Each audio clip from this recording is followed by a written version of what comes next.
ouvi a tua entrevista, Miguel, e gostei muito. Eu tenho já muita coisa. Eu tenho assim uma posição. Normalmente sou um bocado mais irreverente.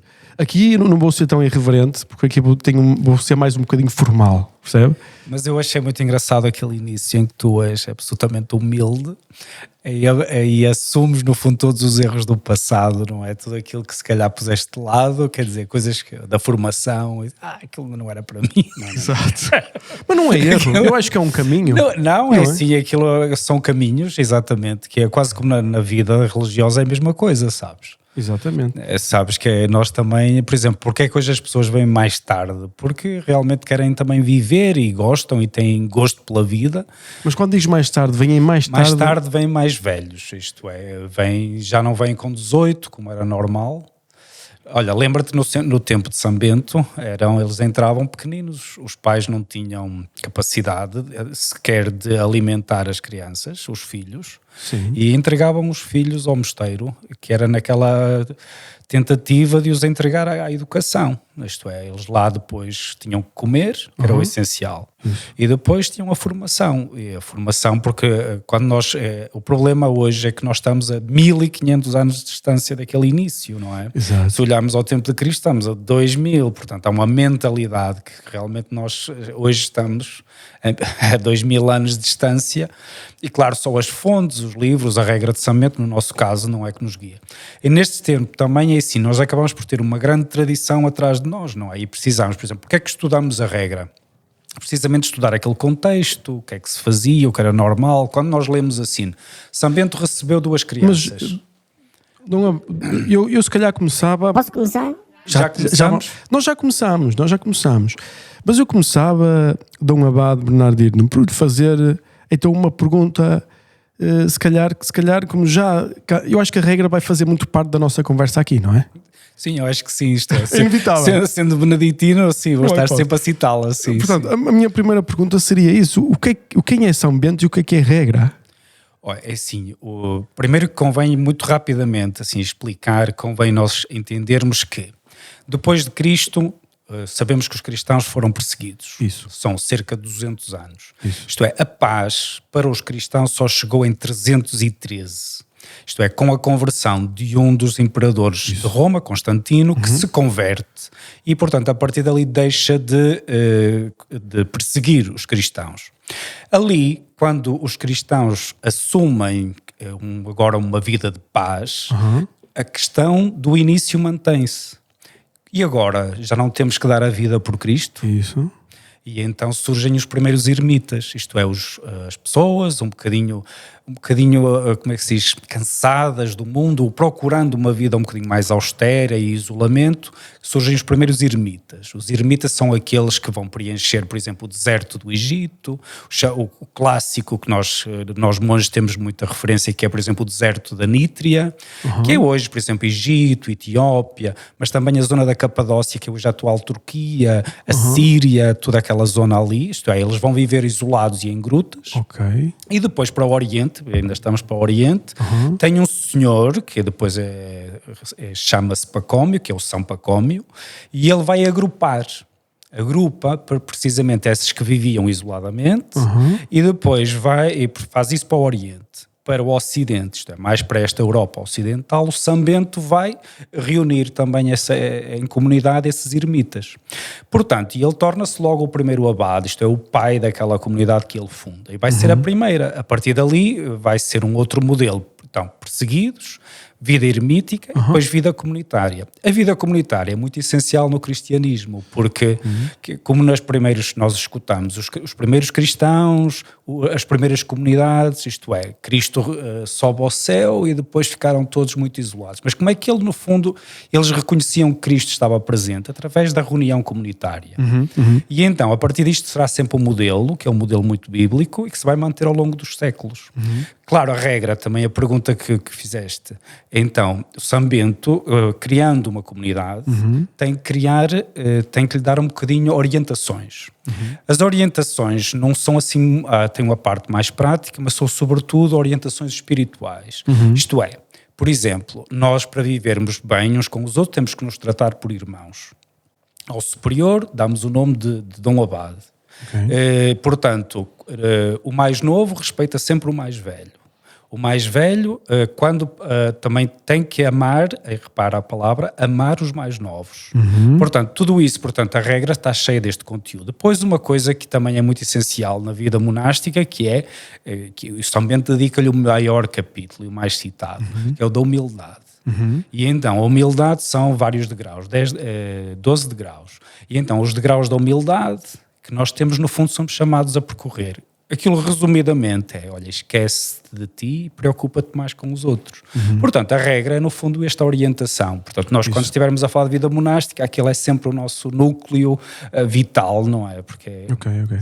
A minha ligação com com esta experiência vem de um amigo meu que, durante muito tempo, lá conseguiu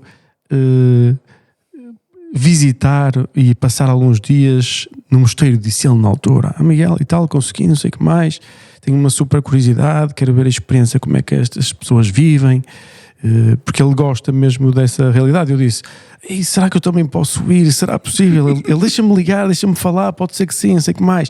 E lá aceitaram receber o Miguel também. E para mim foi uma coisa, eu já fiz muitas experiências, mas eu estava um bocadinho nervoso, tenho que admitir. Não é? Estás preparado? E eu chego lá ao sítio e tal, despeço-me da minha mulher e tal, lá vamos nós sozinhos, batemos à porta, não é? Sim. Tum. E abre-nos um senhor, um monge, não é? Sim. Invisual, Sim. ou com problemas de visão, não sei se ele... Sim, o irmão Fernando. Fernando. E pronto, logo isso é uma experiência... Percebe o que eu quero dizer? O nosso porteiro é invisual, é logo uma experiência. Que é uma coisa linda, Dom Abade, que é, ele já não vai julgar ninguém baseado no seu aspecto. Sim, já não vai. Ele não sabe se é preto, branco, amarelo, ele não sabe se é grande, se é pequeno, e ele vai receber toda a gente da mesma forma. Da mesma forma, que é uma das coisas que o São Bento prescreve para a recepção dos hóspedes também, que nós nunca devemos... Todo o hóspede que bate à porta deve ser recebido como se fosse o próprio Cristo em pessoa. Pois, eu na altura vocês disseram isso afeta-me um pouco. Ou seja, o impacto de... Quando se vai receber uma pessoa a pensar que é Cristo que está a chegar, e se forem cristãos... Sim, mas nós temos uma das coisas que eu gosto, que é importante, é que realmente o nosso mosteiro e todos os outros mosteiros recebem outras religiões, outras confissões. Exatamente. Pessoas que não têm... Não, que é o meu caso, eu não sou católico, não é? E fui recebido e ninguém me perguntou se era católico ou não. Porque isso não é importante. O importante é o Miguel e o hóspede Miguel, que lá bate à porta. Exato. Que foi uma experiência realmente logo para nós, e depois um silêncio. Sim. Muito silêncio. Sim. E aqueles primeiros minutos, aqueles 10, 15, 20 minutos, até sermos recebidos, não é? Lá pensaste em ir embora? Nunca pensei em ir embora, porque eu achei super estimulante a diferença em relação ao mundo que se passa cá fora. Eu nunca tinha experienciado... Eu sempre tinha experienciado coisas mais turísticas e mais falsas. E ali não tinha nada de falso. Aquilo era assim que era. E portanto, todo o meu processo foi muito interessante. E então, já agora, nós estávamos a falar mesmo há pouco, Dom Abade, sobre como é que os jovens iam, não era? Sim. Os jovens iam. Como é que o Dom Abade... decidi ir pelo mosteiro. Como é que foi? Portanto, olha, eu cresci num ambiente católico, a minha mãe, os meus pais, família, portanto, ligados à igreja e à igreja paroquial. O meu irmão e a minha irmã também frequentavam, e depois, como sabes, as paróquias têm uma coisa que é muito bonita, que é o facto de terem os grupos de catequeses, que vão nos acompanhando e vamos passando de grupo em grupo mediante o crescimento. Mais que somos crianças, somos adolescentes, somos jovens, portanto, e no fundo todos nós andamos ali, temos os catequistas, o pároco, não é, que é uma boa companhia, e claro, portanto, eu andava ali e também aquele desejo de querer, eu posso, com sinceridade, no fundo eu via o papel do meu pároco e queria ser como ele. Okay. E portanto, o que ele fazia de bem, entrega... Mas ele era monge? Ele? Não, ele é um pároco, um padre diocesano de uma freguesia, de uma paróquia. E então eu gostava de o ver, ele era muito simpático com todos, com os mais jovens, com os mais velhos, portanto, eu dedicado a toda a gente, portanto, aquilo atraía um modelo. Portanto, de maneira que eu comecei logo a dizer que gostava de ir para o seminário e disse à minha mãe, mas a minha mãe disse, não vais porque tu estás sempre irrequieto, tu não paras quieto, a professora está sempre a dizer que tu perturbas as aulas, portanto tu não vais para o seminário fazer nada. E pronto, e foi retardando a minha entrada até que entrei e tinha 15 anos, portanto estás a ver, eu já andava a pensar nisso há algum tempo. Mas explica-me uma coisa, D. Abade. Quando um jovem decide ir para o seminário, é uma decisão de estudar apenas ou já tem uma coisa mais profunda? É assim, é aquilo que nós chamamos a vocação, que é uma vocação, a vocação todos nós a temos. Assim, Miguel, tu és casado e tens uma esposa, acabei de a conhecer, certamente és feliz, portanto a tua vocação é ser casado. Okay. Portanto, depois há outros chamamentos, não é? Assim, há também mas já assim tão jovens já sentem... É assim, aquilo ao princípio é um bocado ilusão. Okay. Isso temos que admitir que é ilusão. Aliás, depois o tempo de seminário será aquele tempo para aprofundar. Seleciona em que o próprio candidato, o próprio seminarista diz, não, este não é o meu caminho, como acontece. Nós já, Sim, conheço muita gente que foi seminarista. Sim, e depois abandonaram, abandonaram no sentido de sair do seminário e seguiram a vida matrimonial e espero que sejam felizes.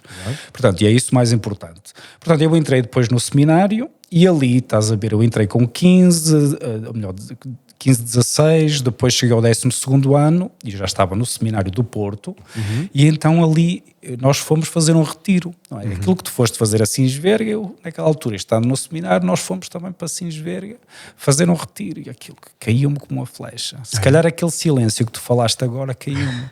E depois eu ingenuamente fiz uma pergunta ao porteiro que não era assim visual, na altura era o outro irmão, e ele responde, repara a minha inocência para um seminarista que já era há 3 anos, e eu pergunto, o que é que fazeis aqui? Isto é, repara, eu estava no seminário, estava na vida religiosa, isto é, queria servir a Deus, servir os outros, mas para mim monge era uma coisa que eu nunca tinha ouvido falar. E vivia lá perto, que é só tem uma montanha que divide o lugar onde eu nasci e o mosteiro. Portanto, e eu pergunto, ele diz, a resposta foi uma flecha que me caiu, que me levou a pensar, isto existe? Isto é, nós vivemos como viveram as primeiras comunidades cristãs. Foi a resposta que o irmão me deu. Bem, eu disse, as primeiras comunidades cristãs estão há 2000 anos atrás e isto aqui ainda continua, este espírito que eu tinha lido, não é? Já tínhamos falado disso no seminário. E portanto aquilo caiu-me. Olha, Miguel, continuei no seminário ainda, mais 3 anos, entrei na teologia, faculdade, 1º ano, 2º ano, 3º. No 3º eu não aguentava, é quase como uma paixão, já tinha ido depois muitas vezes ao mosteiro e já é aquela coisa, isto é, não ficava feliz se não experimentasse. O seminário acolheu muito bem, disse, estás à vontade, vais lá 1 ano para fazer experiência, Miguel, e eu fui lá fazer 1 ano de experiência e já estou lá há 27. Exato. E esse processo é todo muito... Porque, ou seja, vocês não são aceitos na ordem logo no primeiro dia, pois não?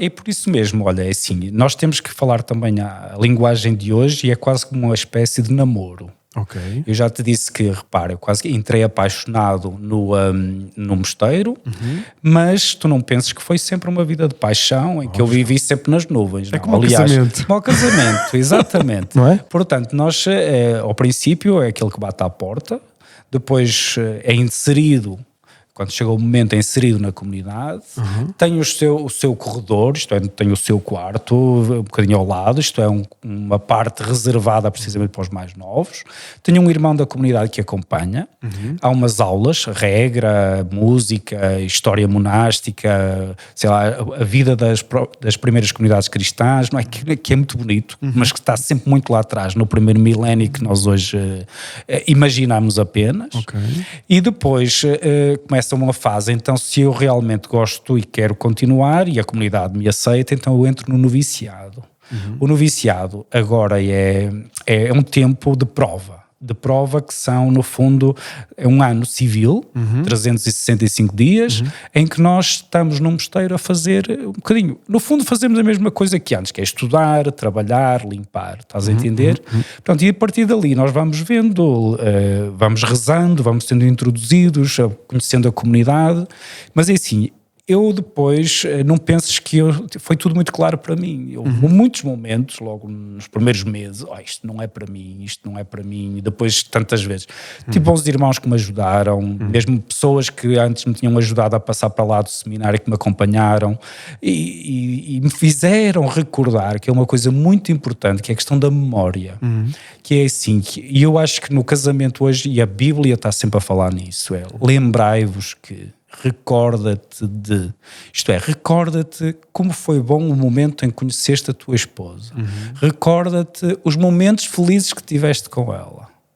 Isto é, hoje tu se calhar estás cansado, ou o marido está cansado, ou a esposa, mas convém nós termos a memória de que isto já foi possível. Não é? E portanto, eu acho que isto é muito importante. Claro, hoje o pensamento é mais, eu não estou bem, está na hora de mudar, não é? Pois, é um bocadinho. A vida monástica, espero que seja um testemunho disto, isto é, recordar, no nosso caso, que Deus já fez coisas boas por mim, e por isso eu sou feliz. Numa vida matrimonial, também eu acho que é muito importante pensar que, bom, realmente agora as coisas não estão bem, mas eu tenho que pensar que já foi possível, não é? E não é só o eu, não é? Pois, olha, sabes, isso é que é a coisa que eu costumo até escrever sobre isso, que é precisamente que a vida do mosteiro é um combate ao egocentrismo.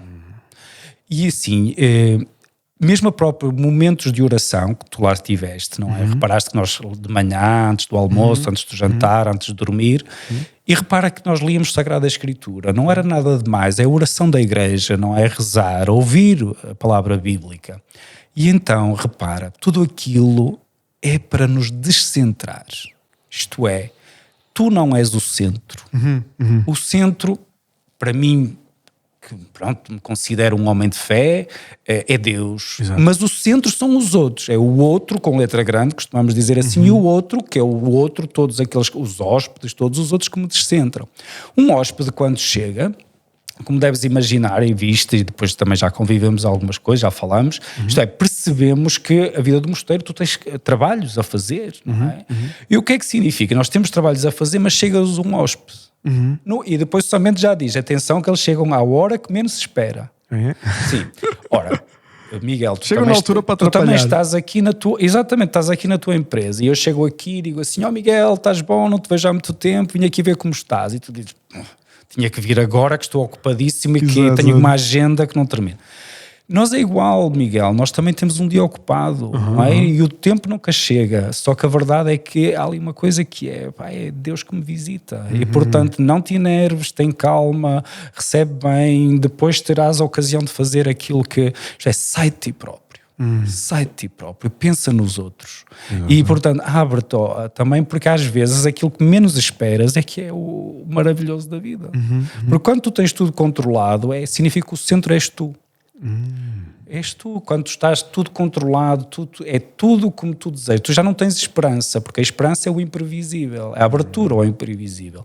Quando tu tens tudo controlado, significa que tu tens tudo à tua maneira, isto é, não penses que é à maneira dos teus colaboradores, é à tua maneira. Portanto, tu tens de te abrir sempre a aquilo que é novo, o que é imprevisível, aquilo que a vida tem de imprevisível.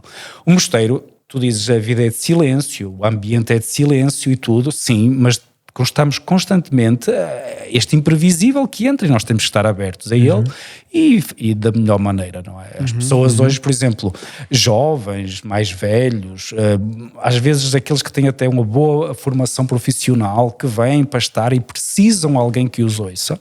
Portanto, isso é importante. E tu dizes, bom, vou perder agora o meu tempo. Não, quer dizer, tu tens que te abrir um bocadinho, e às vezes é aquilo que falta hoje, sabes, Miguel? É escuta. Exato, que é o escuta. Capacidade de escutar. Foi o que eu vi, escuta, não é? Escuta, que é a primeira palavra da regra. Da regra, sim. Escuta ouve para obedecer, não é? É um bocadinho, porque assim, tu sabes que... sabes porque é que hoje as pessoas têm... Uma das razões pela qual as pessoas hoje não têm fé em Deus, porque não são capazes de escutar. Porque a escuta descentra. Do momento que tu te decides escutar o outro, a tua esposa, o teu colaborador, o teu amigo, tu já estás a entrar no mundo dele, estás a sair do teu. Portanto, repara, escuta. E as pessoas também, quando tentam, se calhar, suprimir todas as suas necessidades, acabam por suprimi-las e acabam por não ter satisfação na mesma. Pois, porque no fundo porque andam sempre a correr para si mesmo. Exato. Para E não si preenche, mesmo, não é? não preenche. É. Bom, também não quer dizer que nós tenhamos a fórmula, isto Lógico, é, o médio, claro, Exato. mas entendes que é assim, nós no fundo... Mas quer dizer, já funciona há 1500 anos atrás, não? Pelo É, menos. sim, há 1500 anos que existe a vida monástica, sim, Exato. mas também tens que perceber Passaram que... por muitas dificuldades. Sim, o passado ajuda-nos a isto. O passado é uma tradição que nós herdamos e que ao mesmo tempo me parece muito segura, porque olha, é muito alicerçada naquilo que é o mais básico, que é o mundo, a terra, a história, percebes? Porque nós às vezes nós idealizamos todas as coisas de uma forma etérea.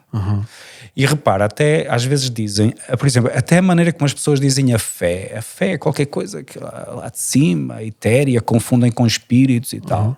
Aquilo que a fé cristã nos ensina é que é assim, Cristo, Deus veio ao mundo. Portanto, onde é que tens que encontrar a Deus? No mundo. Cristo assumiu a carne humana. Onde é que tens que encontrar a Deus? Na carne humana. Ele nasceu numa história, num tempo. Onde é que tens que procurá-lo? Na história. Se tu vais procurá-lo fora da história, da carne e corpo e do mundo, isto é, vais procurá-lo lá em cima com a mente, isso não existe. É imaginação. Exato. Percebes? E aí muitas vezes nós confundimos o cristianismo, tem esta base. Portanto, e repara que isto são sempre, obriga-nos a ter sempre os pés na terra. Como às vezes brincando nós dizemos pés na terra e olhos no céu, mas é um bocadinho isto. Exato. Espetacular. É um bocadinho de teologia e sabe mesmo bem, mas eu gostava-lhe de contar a minha experiência na primeira noite, porque eu nunca lhe contei. Não. Então, na primeira noite eu chego ao quarto, não é? E tem aquele quarto simples, não é? Sim. E muito confortável, limpinho, tudo perfeito. Foi uma coisa que eu notei, foi quem cuidou do quarto, cuidou como se fosse para Cristo. Isso não há dúvidas nenhumas. Ele não era um quarto de um hotel de 5 estrelas. Não era. Mas estava limpinho, estava tudo organizado, tudo certinho, não havia problema nenhum, não é? Sim. E então eu deito-me lá naquele quarto, com aquelas caminhas pequeninas, não é? Sim. Eu deito-me e tal, está na hora de dormir e tal, faço as coisas normal, que aquilo tem um sítio para uma pessoa lavar os dentes, lavar a cara. Sim. Lá me deito e depois senti uma coisa que se calhar pode-me ajudar a tentar compreender, que foi senti-me livre. Senti-me... Porque assim, eu estava ali, fechado naquele mosteiro e por alguma razão, durante aqueles primeiros minutos que estava na cama, eu senti mesmo uma sensação de liberdade muito grande. Como toda a responsabilidade que eu tinha, agora não era eu. Eu não tinha que cuidar de mim. Eu já estava entregue, digamos assim. Estava entregue. Sim. E foi uma sensação espetacular que durou alguns minutos, mas depois comecei-me a lembrar da família, dos filhos... E disse, Miguel, era bom, mas tu já tens responsabilidade, não é? Foi um bocado o que eu senti isso. Se calhar quando uma pessoa é mais nova consegue realmente fazer um salto. Eu se calhar dava um bom monge, pensei eu. Sim. Se tivesse seguido a vida de outra forma. Mas o que é esta sensação? Percebe o que eu quero dizer? Consegue perceber a sensação que eu tive quando eu estava sozinho? Eu consigo um pouco, porque imagino estavas num quarto que não tinha televisão, não tinha se calhar um rádio, internet, não sei, também acho que não tinha, nem telemóvel, portanto, se calhar a rede também era fraquíssima, portanto também quase não podias usar. Portanto, é assim, eu sei que eu confronto contigo, só estavas tu naquele quarto, isto é, e realmente é aquilo que nós nos equilibra. Sabes que isso que estás a dizer, primeiro, olha, obrigado, porque gosto muito de ouvir essas experiências e é aquilo que nós procuramos que os hóspedes encontrem um bocadinho, que é encontrar-te contigo próprio. Isto é, sem os apliques, sem aquelas coisas que nós andamos, os adereços, não é? Telemóveis, iPads, aquelas coisas todas. Portanto, é só o Miguel que está ali. Portanto, e é o Miguel consigo próprio, percebes? E eu acho que é importante. Nós temos essa experiência praticamente todos os dias, exato, não é? Mas é assim, não é todos os dias que nós agora chegamos ali, desligamos e adormecemos e acordamos amanhã às 6 horas da manhã. Isto não é assim, não é? Pronto, até porque há leituras. Pronto, nós gostamos muito também de ler e motivamos os mais novos para lerem. Portanto, ali depois da última oração, realmente tem a oração que chama-se completas e aquela própria oração já é quase uma despedida. É uma despedida e eu lembro-me de uma coisa de um abade que foi o momento mais incrível. Há coisas que eu gostei muito que eu vou contar. Mas aquele momento onde nós acabamos esta última oração Sim. e vamos para o quarto, Sim. é de outro mundo. É de outro mundo. Sim. Estou a falar sério. Ninguém diz nada. Ninguém diz nada. Sim. As pessoas simplesmente, porque aquilo é o toque, não é? Está toda a gente parada, acaba a sua oração e o abade como é que faz com o seu anel? Faz um toque na Toque, coisa tac. assim. E no momento que dá o toque, Todos se levantam. todos se levantam, toda a gente vai e vai-se por aqueles corredores sem ninguém dizer nada. Sim. E é uma sensação que não parece real. Sim. Eu, quando estava nesse momento, senti que estava fora do meu próprio corpo. Não é? Estou a falar sério, foi uma experiência assim forte, não é? Porque nós não estamos acostumados, não é? Sim. Vocês já fazem isso todos os dias. Todos os dias, sim. Vocês se calhar já não sentem como nós sentimos.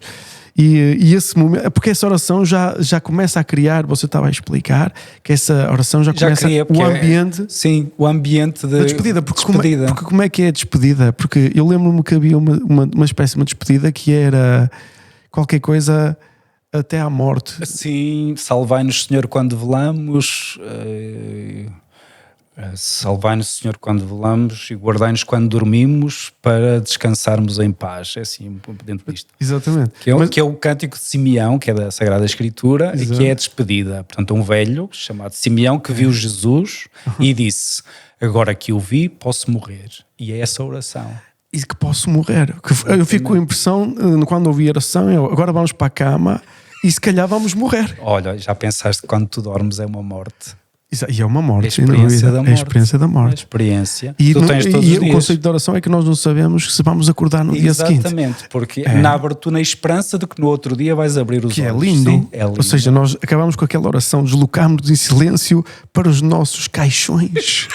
Não é bem caixões, não é caixões, mas significa que é uma experiência mesmo. Teu quarto, e aguardas a vinda de Salvador. E aguardas a vinda de Salvador. Que nós depois chamamos também o sol nascente. Quando ele de manhã nasce, tu acordas, repara, cedo. Isso. E vais, e nesta altura de mais primavera, verão, portanto, o que é de manhã, a luz, quando tu despertas, já está ali a luz, e a luz para ti é a vinda de Cristo, não é? E porque porque Cristo é muito isso, é a ressurreição, não é? Sim. É morrer e nascer de novo. Exatamente, morte e vida, sim. E vocês fazem esse regime diariamente. Diariamente, sim. Tanto é que vocês fazem a Eucaristia todos os dias, não é? Sim, todos os dias. Todos os dias de manhã. Sim, mas repara, o obrigatório, o recomendável é fazer a oração da manhã e a oração da tarde. O nascer do dia e o declinar do dia. Okay. A Eucaristia faz-se porque temos sacerdotes. Se não houver sacerdotes, não é obrigatório. Ok. Os sacerdotes fazem a Eucaristia todos os dias? Sim, mas repara, nós também estamos num tempo de mudança. Nós, os católicos, não é? E repara, antes nós vimos de um tempo, o segundo milénio, é tudo sacerdotes.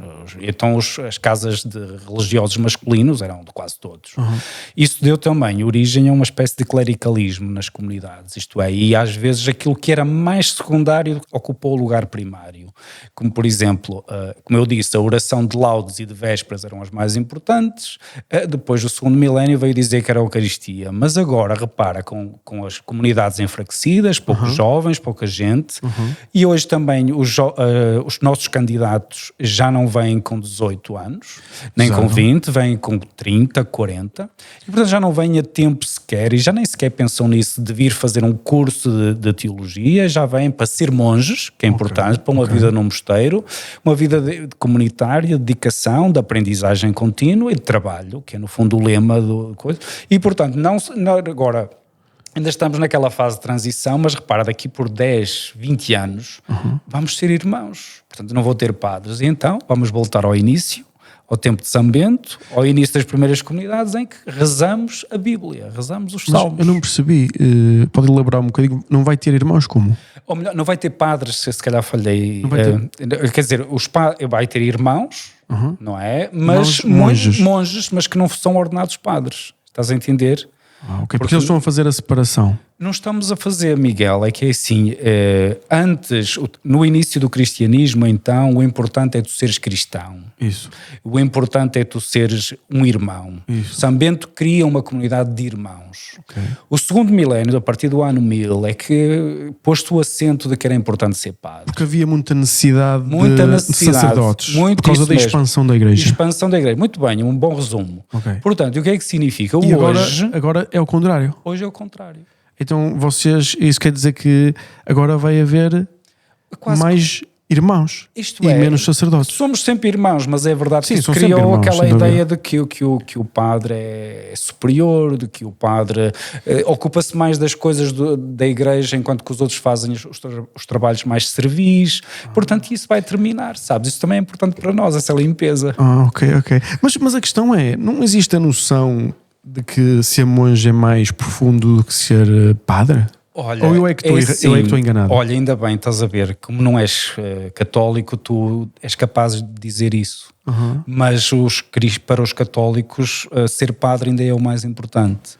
Mas já há muito tempo, e desde sempre, Miguel, que se andou a dizer que o mais importante na nossa vida é sermos batizados. Isto é, o batismo é para todos. E portanto, e agora estamos a voltar a esse início, percebes? Ok. Agora, tens que entender que cada século, cada milénio Exato. teve a sua Existem particularidade. culturas, Cultura, mentalidades, e claro, levou-nos a isto, sim. E porquê é que acha que agora... Pronto, uma explicação já deu, que é porque é que há menos jovens no mosteiro e também nos seminários, eu suponho que haja muito menos jovens. Muito menos, sim. Eu lembro-me de me contarem, já não é do meu tempo, eu sou de Braga, a cidade dos padres, e o pessoal falava que era pelotões de seminaristas. Muito bem, exatamente. E eu nunca vi um pelotão na minha vida de seminaristas. És novo. Exatamente, já no meu tempo já estava em declínio, não é? És novo. E porquê é que acha que acontece isto? Porquê é que agora existe menos quê? Menos interesse da sociedade? Existe uma separação? Que já filosofou sobre o assunto? Sim, as razões, muito se tem escrito sobre isso, mas olha, é assim, só não te esqueças que a própria sociedade, isto no fundo... Miguel, antes as pessoas tinham, cada casal, cada família tinham 4 ou 5 filhos, agora tem um, 2 no máximo, estás a ver, logo uma diminuição. Exato. Portanto, antes também uma das razões que levava ao seminário era o facto de ir estudar. Isso. Outras vezes era porque em casa não havia comida e então iam para os... Não era só, porque muito dessa gente que ia depois, muitos também ficaram e serviram a igreja da melhor maneira. Depois também se calhar ficaram apaixonados pela realidade tanto monástica como exatamente. Portanto, temos muito bons porque exemplos. eu acho que neste momento um jovem nem deve saber que existem monges. Ora, é verdade. Percebe o que eu quero dizer? É verdade. Porque já é uma coisa já muito, muito incomum. Isto já é uma coisa estranha, sabes porquê? Porque nós vivemos aqui no norte, portanto não estamos longe de Braga, mas estamos perto de Guimarães, entre Guimarães e Santo Tirso, e repara, nós pensamos que o mosteiro é sempre conhecido, mas não.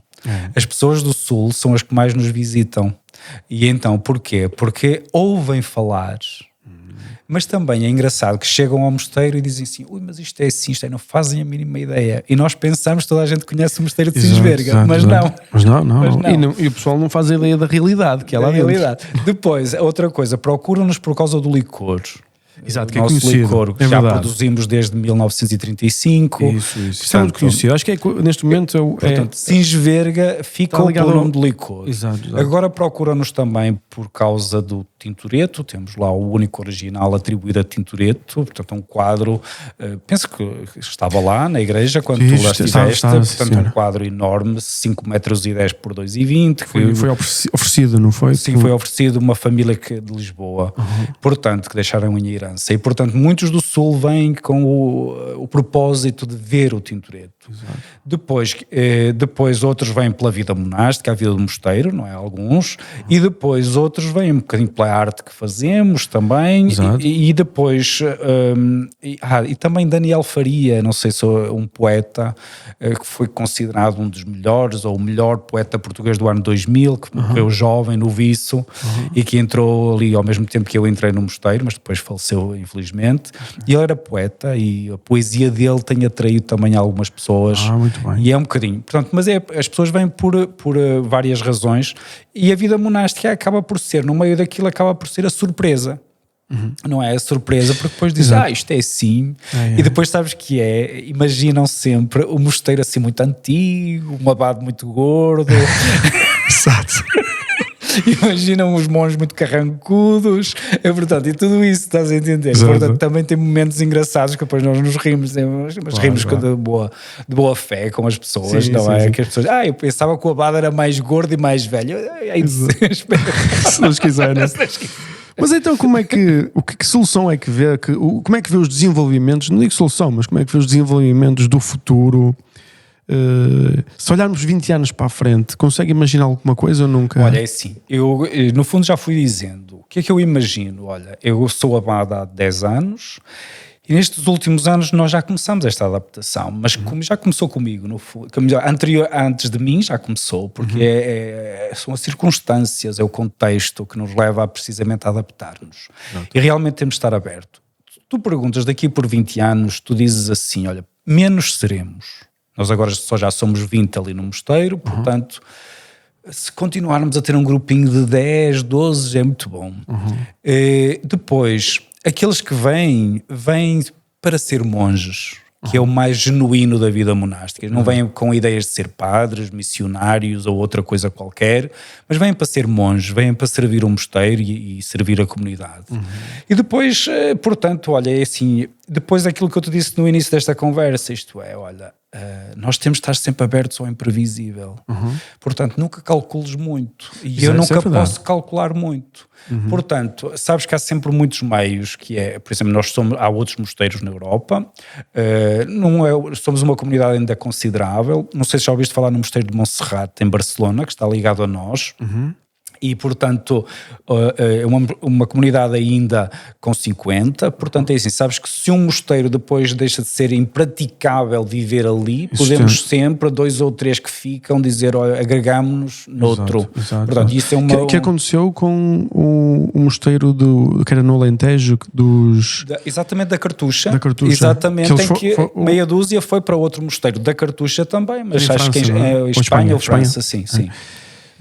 Ok, é tudo uma questão de adaptação, não é? E não sabe o que é que pode acontecer. Não, portanto, olha... Pode ficar moda, ficar monge outra vez, entre aspas, porque tem que ser por chamamento, mas nunca sabemos. Olha, pode ser, mas é assim, há uma coisa que também é preciso, nós estamos aqui a falar, mas é assim, nós temos um sentido de responsabilidade, a vida de monge, somos felizes e eu sou feliz, mas é uma vida de muito trabalho. Exato, porque muita gente vai dizer assim, monges estão ali separados, sozinhos, há uma crítica, não é? Há uma crítica, sim. E como é que é o vosso envolvimento com... Olha, com todas as pessoas à volta, assim, olha, tem sido bonito, olha, e foi sempre, tivemos sempre uma relação muito boa com os vizinhos, e é assim, nós temos uma quinta de 80 hectares, que tu viste, não é? Temos agropecuária, produzimos vinho, não é só licor, nós agora temos os campos cheios de milho, tudo isso é o trabalho que nós fazemos com alguns colaboradores. Portanto, o jardim, temos tratado do jardim, tudo isso, hospedaria, receber hóspedes, agora recebemos também casais, tudo isso, não é? Exato. Portanto, quando lá chegaste, disseste muito bem, o quarto é muito simples, mas estava limpinho. Exato. E olha, e é aquilo que queremos continuar. Não temos muito boas condições, mas temos tudo preparadinho para que o hóspede se sinta confortável e num ambiente limpo, arejado e que é importante. Saudável, sim. Portanto, nós agora, olha, assim, nós temos o dia muito ocupado, portanto, e aqueles momentos de oração acabam por ser aquele momento que, olha, a entrada do divino no nosso dia-a-dia, que é assim, as pessoas não gostam da oração, têm medo, sabes? Por exemplo, aquilo que me disseste, cheguei ao meu quarto, deitei-me na cama e... Pois, é assim, aquele momento da oração é importantíssimo para nós.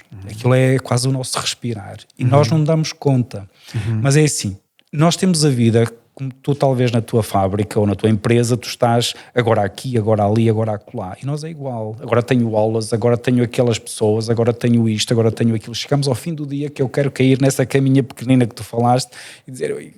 Só que aqueles momentos da oração são momentos em que a comunidade se reúne e em que a Sagrada Escritura vai ser proclamada para nós.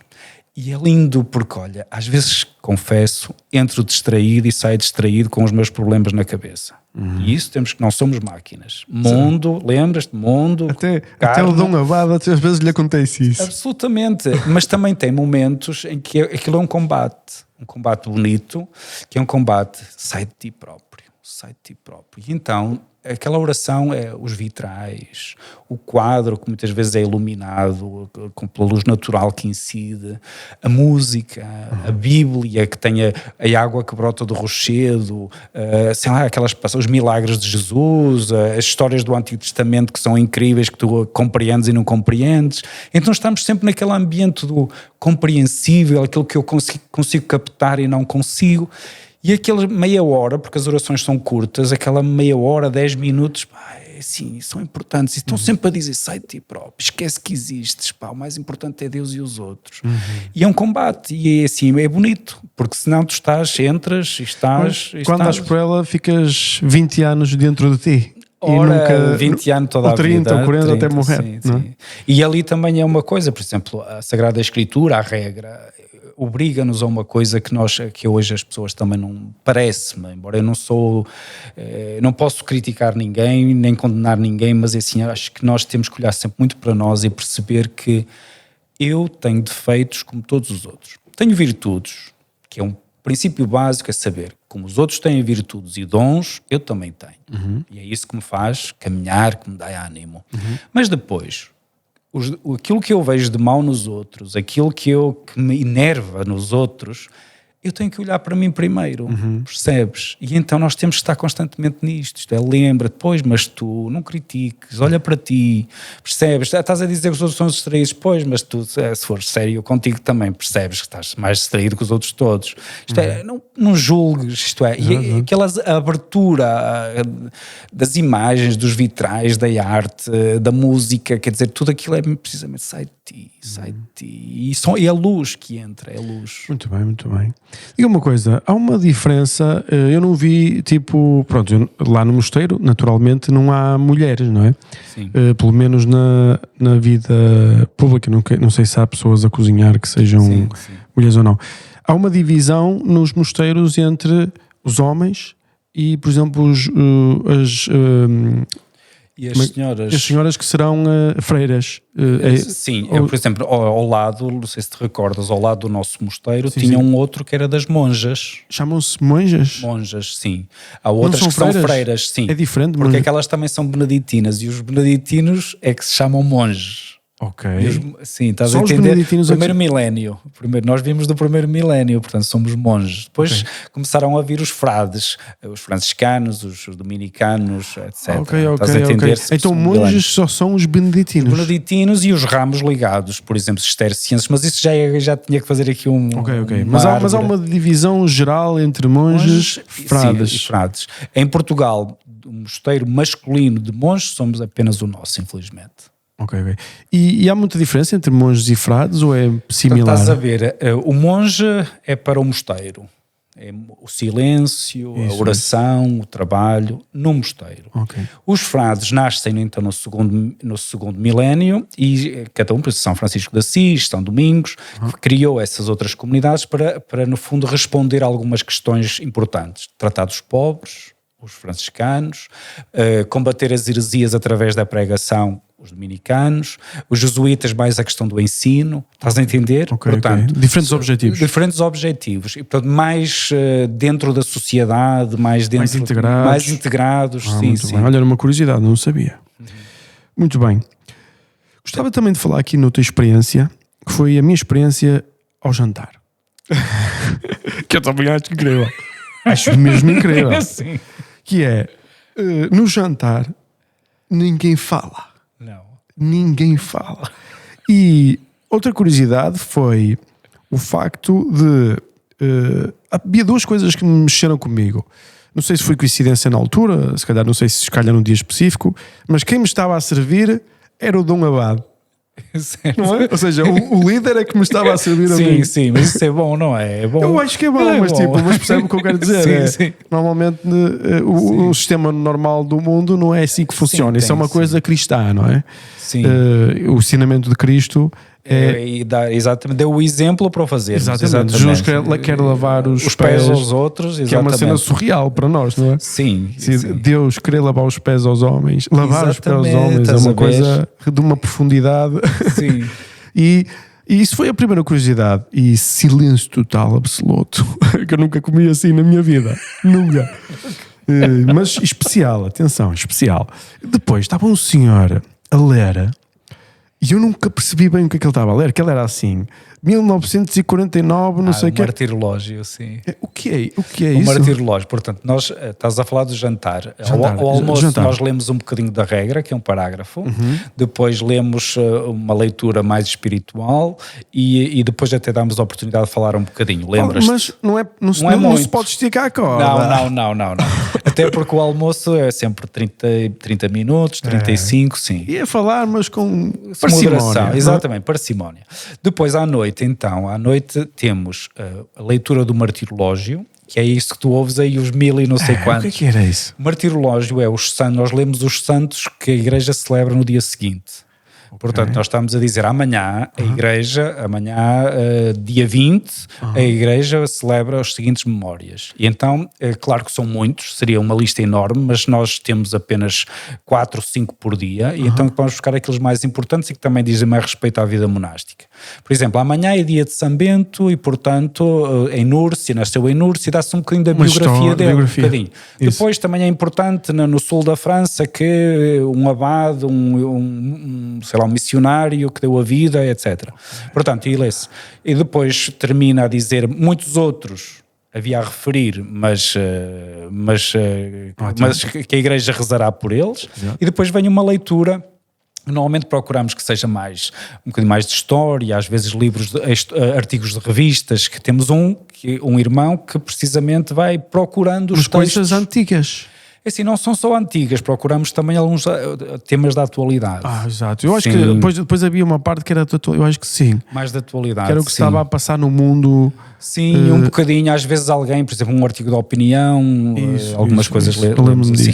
Agora, olha, Miguel, tens que voltar porque inserimos mais momentos de música. Portanto, tenho um martirológio à noite, na mesma, que dá 5 minutinhos, 7 minutinhos, e depois pomos música, portanto, música clássica sim. E como se toda a gente a comer em silêncio, ouvir a música, sim.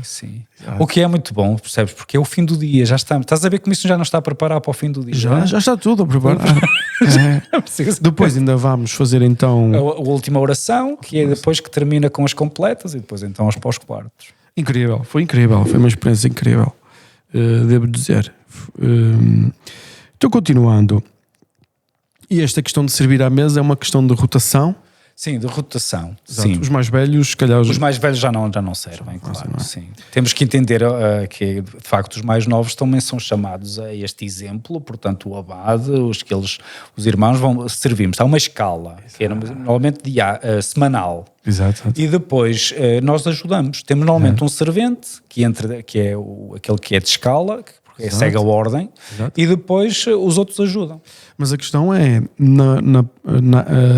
eu só vi os monges a servir, não vi ninguém de fora. Sim, nós isso aí não pedimos mesmo para os São Cristo e portanto nós é que estamos a servi-los. Exato. Sim. Foi isso mesmo. E lembro-me também, não posso deixar de falar, que fica toda a gente assim à espera, há uma última oração, não é? Sim. E depois, o sinal. Sinal. Normalmente o sinal, lembras-te do sinal também da campainha, que estava no claustro. Da campainha de manhã. E também para as orações. Sim, uma que toca no claustro. Nós temos aquela interior que é um bocadinho mais para despertar, para os irmãos estão dentro de casa a ouvirem, porque o ideal seria só aquela que está no meio do jardim, é uma sineta em que o irmão vai lá tocar. Tem ritmo e tudo, não é só chegar lá e tocar como se fosse uma pedra. Exato. Portanto, aquilo tem um ritmo e aquilo é o chamar para a oração. Portanto, a ideia de que o mosteiro não é só o edifício, mas é uma quinta, certo? E portanto aqueles que estão longe devem ouvir, que é para se aproximarem. Exato. E virem e não faltarem à oração. Isso. Depois o toque dentro precisamente uma coisa que depende de comunidade monástica para comunidade. Se for a outro mosteiro, o abade não faz o toque na madeira, mas faz uma campainha, faz tem uma campainha. Uma campainha muito ligeira que dá um sinal. Porque está toda a gente à espera. Sim, portanto nós normalmente é assim, temos os salmos, depois tem uma leitura que é tirada da Bíblia, e fazemos silêncio. Exato. O silêncio pode ser 2, 3 minutos, e o abade é que depois determina os tempos de silêncio. Isso. Normalmente é sempre o mesmo, 2 minutos, 3 minutos. Pronto. E depois, para retomar, E até para que o irmão organista saiba que vamos continuar, Exatamente. dá um toquezinho. É. Sim, sim. E é muito bonito esse toquezinho. A sério, Sim. é incrível. Sem ferir, não é? Tem que ser um Não, toque. sem ferir, mas está sem toda... impor, E às sem vezes impor. é quase imperceptível, Sim. não é? Sim. Mas toda a gente está super atenta. É um silêncio, É um não é? silêncio tão absoluto que basta um toquezinho e toda a gente se levanta. É o abade que mandou. Exatamente. E esta questão do abade e do líder, como é que se organizam? Ou seja, porque o aspecto de liderança está em toda a nossa estrutura de Sim, sociedade. sim, sim. E já falámos de uma coisa que era o próprio Dom Abade a servir à mesa Sim, sim, e sim, a contribuir e também faz os seus trabalhos, que lá, Sim, sim. como já vamos poder falar. E como é que se organizam isto da liderança? Porque há uma pessoa em última instância que é o líder, não é? Que existe responsabilidades e existe também deveres para a liderança. Sim, sim. Portanto, olha, isto já vem estipulado desde o São Bento. Nós somos só os monges que escolhem o seu superior. Normalmente são nomeados. Portanto, tu ouves dizer, se calhar, esta expressão: o Papa nomeou o bispo tal. Nomeou. O Papa escolheu uma pessoa que vive no Porto, que ele conhece, mas conhece ao longe. Exato. Na vida monástica, nós somos irmãos, vivemos 24 horas juntos, não é? Na mesma casa. Exato. E depois somos uma comunidade que de nós, que se reúne em tempos determinados, em que nós escolhemos o superior, que é o abade. E o abade quer dizer pai. Portanto, repara como é bonito, é um papel muito bonito. E então o pai, e agora isso chama-se a eleição, nós somos eleitos pela comunidade. Ok. E convém sempre que o abade, o superior, seja escolhido pela comunidade e de dentro da comunidade. Porque às vezes pode acontecer que não conseguem, não há ninguém, ou são poucos e precisam de um abade que vem de outro mosteiro para prestar ajuda. E isso já é difícil, porque convém ser de dentro. Isto é uma família que é capaz. Quando nós somos capazes de eleger um de nós, é muito bonito. Mas como as famílias às vezes também existem tensões e assim? Existe um bocadinho, sabes porquê? Porque nós conhecemos-nos, como tu conheces a tua esposa e ela conhece-te mais que o que tu imaginas, sabes? Exato. Percebes? E nós conhecemos uns aos outros, sabemos que conhecemos o olhar, conhecemos a maneira como se enervam, como falam, tu sabes isso, não é? E ali sim nós estamos habituados, portanto, e ver alguém que é capaz de depois servir a todos. Percebes? Tu, não sei, tens filhos? Tenho 3 filhos. 3, olha que bonito, 3. São diferentes, não são? Muito Estás diferentes. a ver? Estás a ver? É, e são filhos, e são todos os teus filhos, estás a ver? E nós somos curioso. várias famílias, percebes? E vocês ainda são, exatamente. Portanto, e isso é muito bom, portanto, e somos eleitos. Portanto, o nosso papel o papel do abade é de servir, realmente. Eu digo que sou um bocadinho o abade moderno. Porquê? Porque, olha, procuro ser absolutamente normal, como sou com as pessoas, sou no meu papel de abade, isto é, procuro ser sempre o mesmo. E depois também há uma coisa que é, olha, gosto muito de trabalhar, gosto muito de organizar as coisas, sou muito feliz nas oficinas, sirvo em vários campos, percebes? Isto é, e estou sempre a ver onde é que eu posso ser útil. E a questão da liderança acaba a ser, no fim, eu não sei se isso acontece também nos mosteiros, mas pelo menos nas empresas nota-se um bocado quanto mais alto estás na hierarquia, mais trabalhas e mais... Exatamente. Não é? Mais, não tens descanso. e mais responsabilidade, então és um bocado estimulado a trabalhar. Sim, por ti e pelos outros, não é? Exato. Até porque tu tens que preparar também o trabalho para o dia seguinte. Tu lembra-te quando chegam os candidatos, eles sim, ao princípio são confrontados com esse silêncio que tu disseste, não é? Mas depois eles começam a perguntar, que é uma coisa muito bonita, o que é que eu posso fazer? Ok. E nós não é só, olha, pegas neste material, vais trabalhar para ali. Não, eu tenho que ensinar. Exato. Por exemplo, nós temos as oficinas e todos gostam de vir para o pé de mim. Quais são as atividades que vocês desenvolvem? Olha, atividades, portanto, nós temos a quinta, temos a agropecuária, pocilga, vacaria, temos uns aviários que esses estão alugados e, portanto, não somos nós que gerimos. Depois o licor, o licor é uma oficina, porque não é só, é produzir e ao mesmo tempo engarrafar e etc. Depois temos temos o vinho, portanto há as vindimas, temos 15 dias de vindimas de manhã e de tarde, sempre seguido. Depois temos as próprias limpezas do mosteiro, que eu gosto de as considerar, não é? Porque, por exemplo, chegas lá, está tudo limpo, mas nós temos que as fazer. E depois, e somos nós, faço questão de sermos nós. Sim, é assim, temos realmente colaboradores, penso que já perguntaste isso, temos colaboradores na cozinha, são umas senhoras vizinhas que são empregadas e que cozinham. Temos também umas senhoras na lavandaria, e depois, fora disso, no mosteiro não temos mais. Vocês são mesmo depois, vocês que vão... Vacaria, pocilga já exige um bocadinho de coisas mais técnicas, isso sim, temos. Exato. De resto, procuramos ser sempre nós. Aliás, é uma das coisas que eu procuro, enquanto nós formos capazes, sermos nós a fazer as limpezas. Aliás, tu ouves uma palavra que assusta, que é a palavra clausura. Nós chamamos aquele espaço clausura, isto é o nosso espaço. Porque é quase como tu teres a tua casa. E tu na tua casa também, assim, estás à vontade na tua casa e não queres que entre lá uma pessoa estranha. E nós dizemos, isto é clausura, isto é a nossa parte. E portanto nós gostamos, portanto, custa-me um bocadinho ter pessoas, estamos aqui à espera que saia para eu poder limpar. Eu não gosto nada disso. Isto é, nós gostamos de ser nós, é o nosso espaço, sou eu que organizo. É um bocadinho isto. Estás a entender? Às vezes é um técnico, tanta coisa. É preciso arranjar uma coisa. Sim, mas procuramos ser sempre nós. Depois temos também as oficinas, têm desenvolvido nos últimos tempos. Portanto, eu já, uma das coisas que sabes que o mosteiro, e o São Bento falava nisso na regra, que é o mosteiro deve ser quase autossuficiente. Isto é, a nível de produzir tudo necessário para não termos que andar por fora a comprar. Isto é, se nós produzimos, se nós temos carne, se nós temos batata, se nós temos as hortaliças, portanto já são coisas que tu não vais comprar. Certo? E nós procuramos ter tudo isso, a horta, não é? Portanto, se tu produzes o vestuário, se tens um alfaiate, um dos irmãos que é alfaiate, também já não precisas de ir comprar. Estás a entender aquela ideia? Claro que podes ir comprar o peixe, não é? Porque não tens ali a possibilidade e outras coisas, mas que sejam autossuficientes. Aliás, também tu usam a expressão, tenhas água e moinho e horta, de tal maneira que não tenhas que andar sempre por fora. Agora falta-me isto, vou sair. Agora falta-me aquilo, vou sair. Depois a vida fica mais...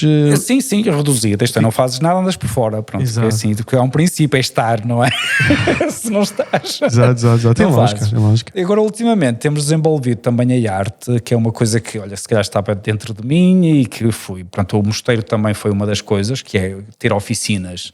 Sempre tivemos, olha, a escola, tivemos um monge que era artista, pintava, temos outro, pronto, que são as várias coisas que fazia, por exemplo, uns trabalhos também muito bonitos de encadernação, mas depois ele faleceu. E quando depois a mim, como eu já estava no fim da teologia, o abade mandou-me aprender encadernação.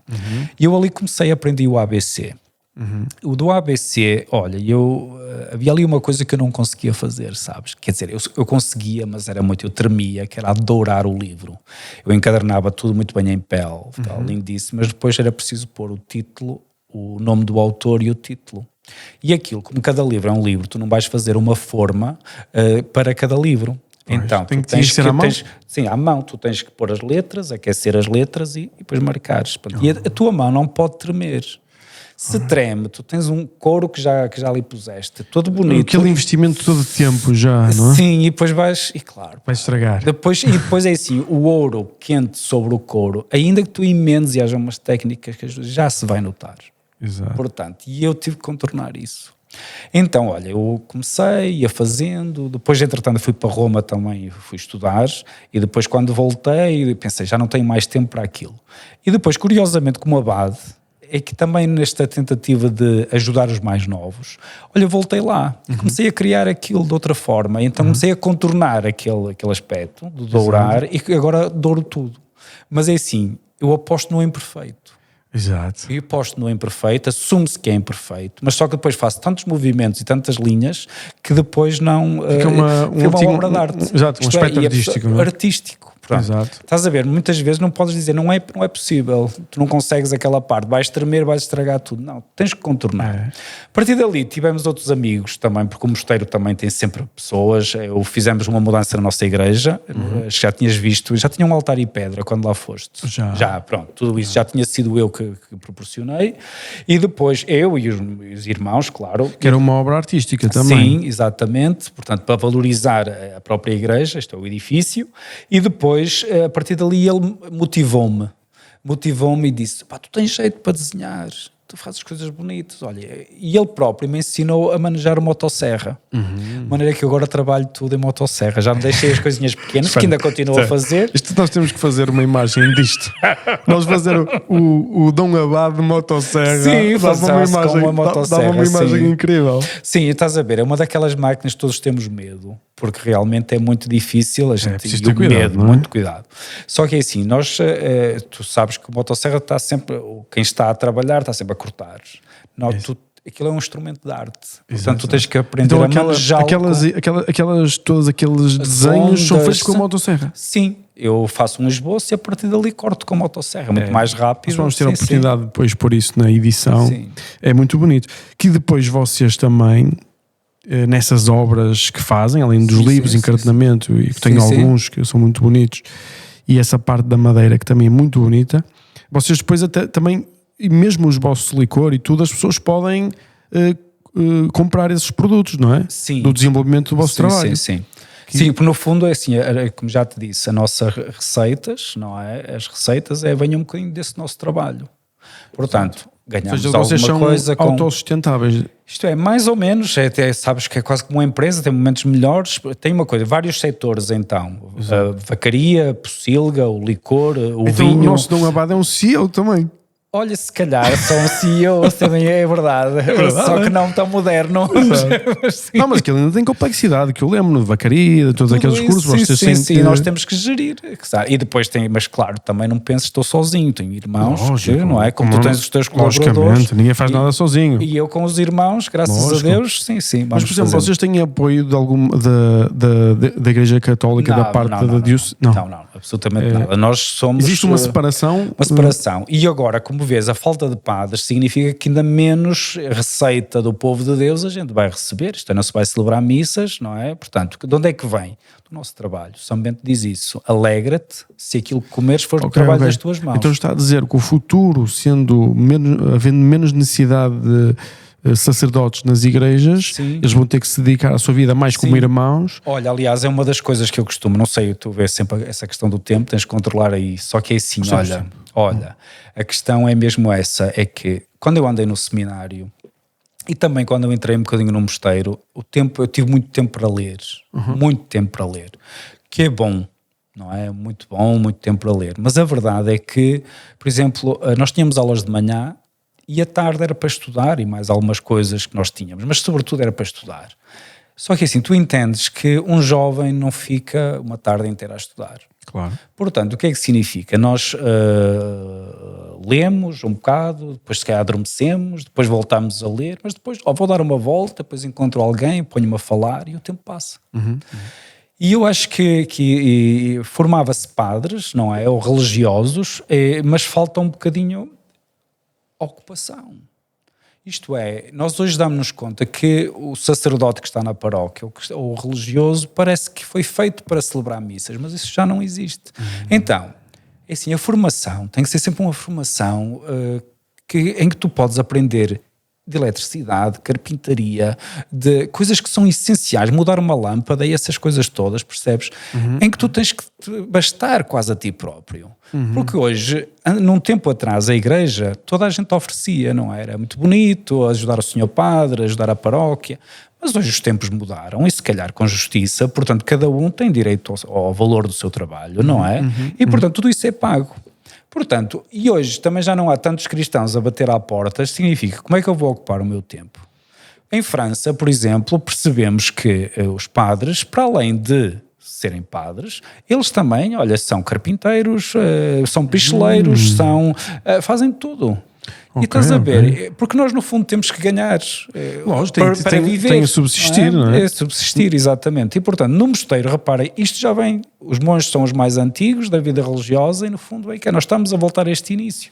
Isto é, ter oficinas onde o irmão se sente realizado, porque tem jeito para a arte, porque tem jeito para a biblioteca, porque tem jeito para tratar dos outros. E produz valor. E, sim, e ao mesmo tempo. A sociedade, não é? Sim, e ao mesmo tempo. Então, claro que é assim, nós vendemos o leite, vendemos a carne de porco, nós vendemos o vinho ou as uvas, mais propriamente, para a adega de Santo Tirso. As obras também vendemos e temos até umas lojinhas agora em Fátima e no Porto que vendem os nossos produtos, porque nós estamos lá um bocadinho isolados e, portanto, aquelas lojas também nos ajudam a divulgar e a mostrar. Depois, também, por exemplo, o licor, temos agora uma distribuidora que no fundo também acaba por levar e tratar daquelas coisas burocráticas que são difíceis, rótulos, códigos de... Os rótulos somos nós que pomos, mas códigos de barras, faturas, entradas nos hipermercados, tudo isso que já fizemos e é muito complexo. As plataformas digitais... Cada vez é mais complicado. Pronto. E então nós vamos fazer, nós produzimos e temos aquelas empresas que no fundo nos ajudam. Olha, sabes que fizeram um belo trabalho. Eu ainda era noviço quando eu estava na biblioteca e então chegou lá um senhor que vinha fazer um trabalho sobre economia e regra de São Bento. E estudava a regra e queria também conhecer a vida dos mosteiros na Idade Média, portanto ali por 1100, 1200, 1300, portanto ver como é que eles organizavam as coisas. E eu disse, mas o que é a regra de São Bento e economia? E ele disse, e gestão, não era a questão da gestão, e ele disse, o que é?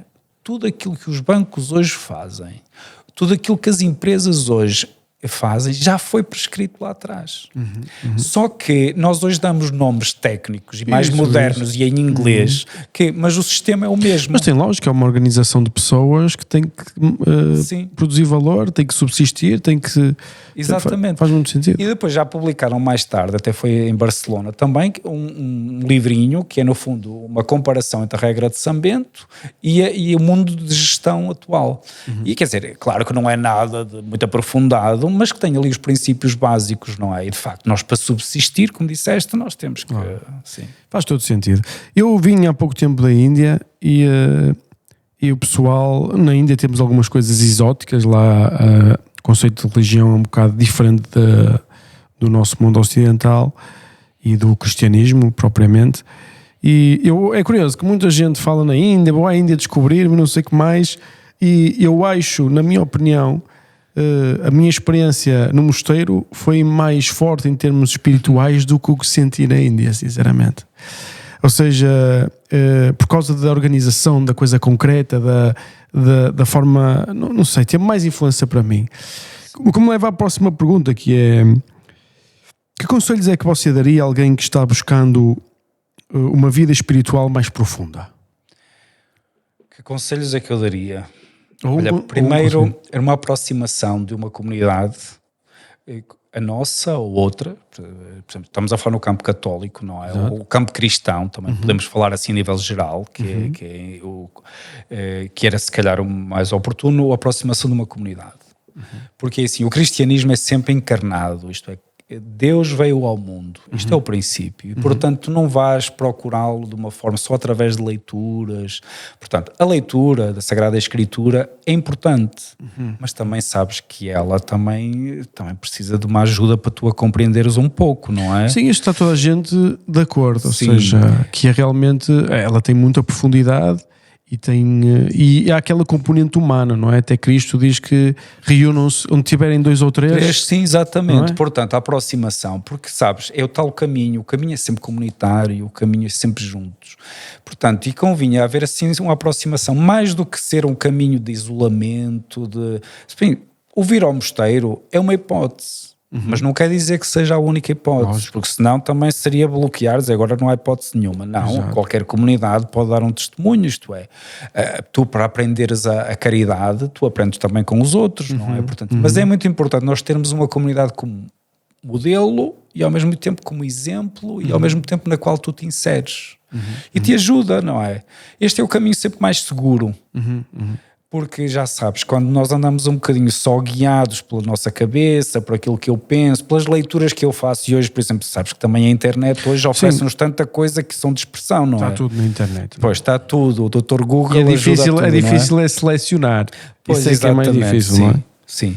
E hoje também é o caminho normal. Às vezes, sabes que às vezes até um bom amigo e a companhia de um bom amigo é um belo caminho para a vida espiritual. A experiência de amizade, amizade como confiança em alguém, sabes que isso é um bocadinho, é uma experiência de Deus. Quando as coisas são puras, naturais, é uma experiência de Deus. Sim, eu acho que me identifico com isso. Houve uma altura na minha vida que porque uma pessoa estuda, uma pessoa lê, uma pessoa aprende e uma pessoa fala e há muitas dúvidas porque a existência humana e o mundo secular onde nós vivemos, o mundo da ciência, o mundo tenta de forma se calhar um bocado desorganizada tirar Deus da equação, o que é filosoficamente impossível. Sim. Tirar Deus da equação, porque a problemática é sempre foi a evolução que fez isto, mas depois assim, mas quem é que fez a evolução? Mas quem é que fez as regras da física? Mas, sim. Ou seja, nunca há solução. Vamos ter que parar sempre num Deus. Num Deus, sim, Isso não acho assim. Podem defini-lo como quiserem, mas, sim. Mas muitas pessoas ficaram na ilusão de que Deus foi eliminado. E qualquer cientista que seja honesto sabe que Deus não pode ser eliminado por causa da problemática filosófica até qual foi o motor que começou que nunca foi iniciado. Que nunca foi iniciado, não é? Como Aristóteles diz, não é? Sim. Portanto, nesse mundo onde nós vivemos, eu acho que concordo perfeitamente com o Dom Abade quando se diz que Deus está nas pessoas. Sim, absolutamente. Não é? Sim. Deus encarnado. Por isso é que eu acho que é tão fundamental esta noção e a questão do cristianismo, de um Deus que se torna homem, que é um nível definitivamente de expressão religiosa muito, muito, muito, sei lá, um nível, por isso é que eu digo que o cristianismo perturba-me por causa desse imaginário, não é? Sim, aí já estás a bater no outro aspecto do cristianismo que nós também não devemos esquecer. Por um lado, em que a fé e o cristianismo envolve sempre encarnação e ressurreição.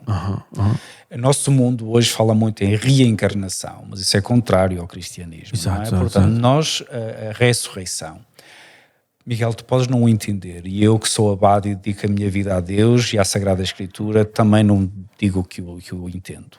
Só que é assim, há uma coisa, a nossa vida não termina aqui. A nossa vida é Deus.